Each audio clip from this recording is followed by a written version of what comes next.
आगे multiple if else if है। What is multiple if else if statement और if statement with multiple alternatives explain its working. पहले हमने if पढ़ा। If में क्या था कि एक कंडीशन होती थी, कंडीशन को चेक करता था, अगर कंडीशन ट्रू होती थी तो स्टेटमेंट एग्जीक्यूट कर देता था, अदरवाइज कुछ भी नहीं करता था। फिर हमने पढ़ा इफ एल्स, जिसमें एक ही कंडीशन होती थी इफ में।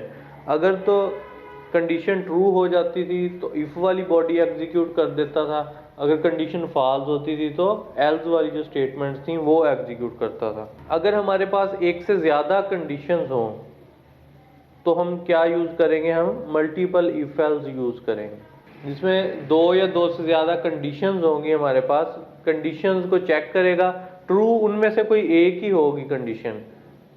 चाहे हमारे पास 10 कंडीशंस हैं, उनमें से कोई एक ही ट्रू होगी और उसकी स्टेटमेंट्स एग्जीक्यूट हो जाएंगी। चाहे जितनी भी स्टेटमेंट्स हैं, ऐसा नहीं हो सकता कि 2 कंडीशंस ट्रू हो जाए, या ऐसा भी नहीं हो सकता कि कोई भी ट्रू ना हो। कोई भी कंडीशन ट्रू नहीं होगी तो एल्स एग्जीक्यूट हो जाएगा, यानी कोई ना कोई एक की स्टेटमेंट एग्जीक्यूट लाजमी होगी। If else if statement can be used to choose one block of statement from many block of statements. If else if statement क्या करती है, बहुत सारे ब्लॉक ऑफ स्टेटमेंट से कोई किसी एक ब्लॉक को सिलेक्ट करती है, किसी एक ब्लॉक को चूज करती है एग्जीक्यूट करवाने के लिए। It is used when there are many options and only one block of statement should be executed on the basis of condition।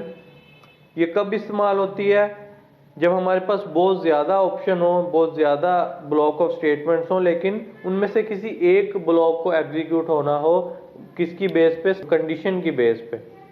जिसकी कंडीशन ट्रू हो गई वो वाला ब्लॉक, वो वाली स्टेटमेंट्स एग्जीक्यूट हो जाएंगी। जैसा कि इसमें मोस्ट इम्पोर्टेंट जो ज़्यादातर इसमें प्रोग्राम यूज़ होता है या प्रोग्राम इसमें आ सकता है, अगर हमारे ग्रेड है, हम कहते हैं अगर के स्टूडेंट्स के मार्क्स 90 से ग्रेटर हैं तो A+ ग्रेड हो, अगर 80 और 89 के बिटवीन है तो A ग्रेड हो, अगर 70 और 79 के दरमियान उसके नंबर हैं तो B+ ग्रेड हो, अगर 60 और 69 के दरमियान है तो B ग्रेड हो।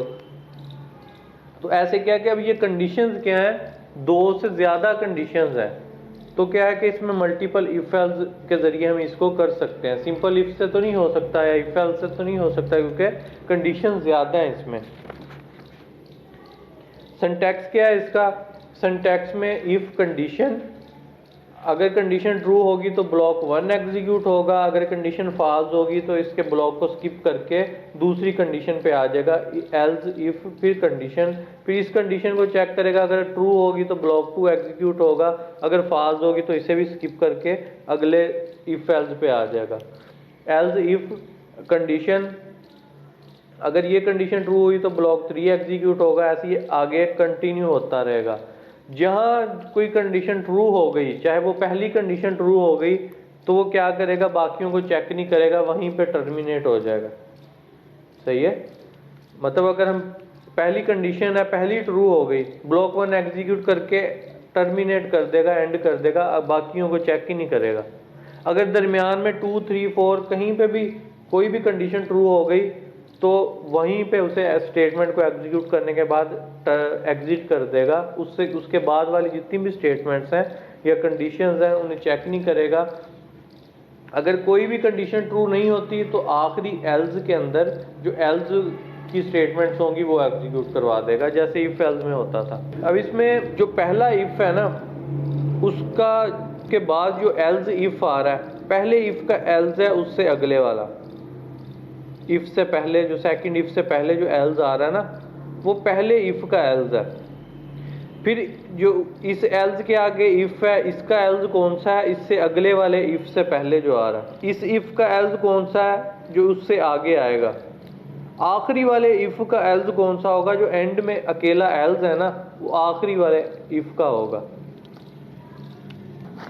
अगर हम कहते हैं कि इफ कंडीशन, ये बॉडी स्टार्ट हो गई, इसकी बॉडी क्लोज, अब इसका एल्स कौन सा होगा, ये वाला एल्स यानी अगर ये कंडीशन ट्रू नहीं हुई तो फिर एल्स पे आता ना, इस एल्स पे आएगा। अगर तो आपने सिंपल इफ एल्स करने हैं तो इफ एल्स और इसकी स्टेटमेंट लिखते हैं। अगर आपने मल्टीपल इफ एल्स करने हैं तो फिर इधर एक और इफ लगाएंगे, इसकी कंडीशन आ जाएगी, इसकी बॉडी स्टार्ट क्लोज, इस इफ का एल्स फिर आगे आएगा। अगर इधर एंड करना है तो इसकी एल्स की स्टेटमेंट लिखते हैं। अगर और इफ कंडीशन लगानी है तो इसके ऊपर फिर एक इफ कंडीशन लगाएं और फिर इसका एल्स ये आगे वाला होगा, इस इफ का ये एल्स, इस इफ का ये एल्स, इस इफ का ये एल्स। सही है। इसकी वर्किंग में क्या कह रहा है, working of if else if. The test condition in if-else statement with multiple alternative are executed in a sequence until a true condition is reached। वो कहता है if-else statement के अंदर मल्टीपल अल्टरनेटिव यानी एक से ज़्यादा हमारे पास उसके कंडीशंस होती हैं, ऑप्शंस होते हैं जो कि एग्जीक्यूट होते हैं। उसमें क्या कि सीक्वेंस में चेक करता आता है जब तक उसे एक ट्रू वाली कंडीशन नहीं मिल जाती। जैसे ही ट्रू वाली कंडीशन मिल जाएगी वो टर्मिनेट कर देगा, फिर आगे नहीं जाएगा। If a condition is true, अगर एक कंडीशन ट्रू हो गई, the block of statement following condition is executed, उस स्टेटमेंट्स का जो ब्लॉक है उसे एग्जीक्यूट करवा देगा। रिमेनिंग ब्लॉक्स आर स्किप्ड, जो बाकी रह जाएंगे ट्रू होने के बाद वाले उन्हें स्किप कर देगा, उन्हें चेक नहीं करेगा।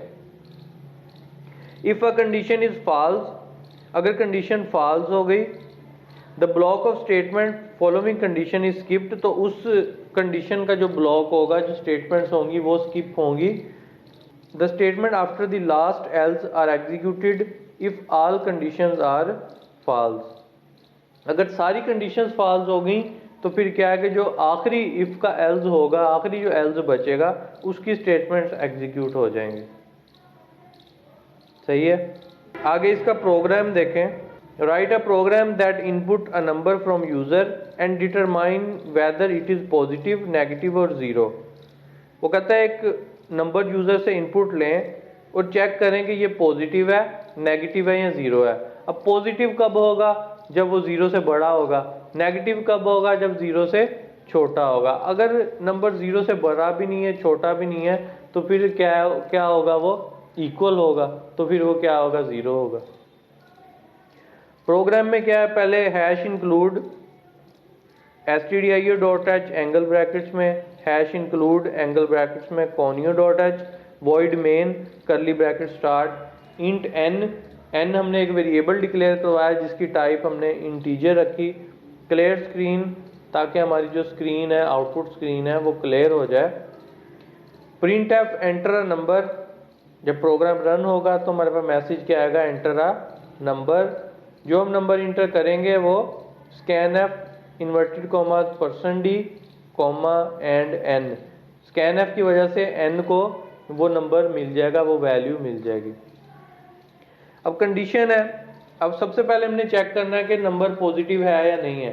तो फिर हम क्या कंडीशन लगाएंगे, इफ n ग्रेटर देन 0, अगर जो नंबर यूजर ने इंटर किया वो 0 से बड़ा है तो वो क्या होगा, पॉजिटिव नंबर होगा। प्रिंट क्या करवा देंगे, print F number is positive. अगर नंबर 0 से बड़ा नहीं है तो इसको स्किप कर देगा, नेक्स्ट एल्स इफ पे आ जाएगा। Else if n less than 0, अगर नंबर 0 से छोटा है तो क्या प्रिंट करवा दे, नंबर इज नेगेटिव। अगर नंबर 0 से बड़ा भी नहीं है, छोटा भी नहीं है, तो फिर जाहिरी बात है वो 0 होगा। तो फिर एल्स में क्या प्रिंट करवा देंगे, print F the number is 0 और एंड में गेट ch और बॉडी क्लोज।